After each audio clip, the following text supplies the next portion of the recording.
Mentirang ba ka jala Megalia Konrad ke sang mau lo ong ba ka sarkar kala terwa ya kamat bandikran no da kaktian Khasi bat Garo Ïingdorbar thawai ka jala da ka ba pentep bo lai kan bun sin bo lampang ka Ïingdorbar uba met ba lingdo na ka liang Konrad ulo ong ba ka jeng nuot ka long ka ba khlan pha khnang ban pendung no ikini kitien hak khrnet ba pra ka riti sensyar ulo ong ba ka ni kam ka de ka benta pat ban simrai da ka bor penyai ka Ïingdorbar thawai ka jala lani ka Assembly Secretariat. In fact, I have had multiple discussions with a lot of our leaders, and I have had multiple discussions with the Honorable Speaker also of the Assembly, and we are of the very strong opinion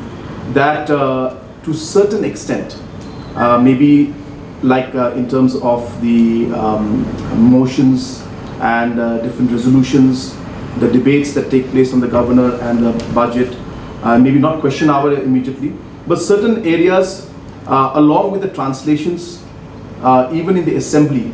both Khasi and Garo language should be allowed to be spoken. And we feel strongly that this is something that should be done. Efforts are being made. I hope that we will be able to move this very, very soon. So you will see in the time to come that we will be, I don't want to talk about it right now without actually moving forward in it, but since you've asked me this question, we have already started the process and the discussion is on, and we are very, very serious, and we all feel that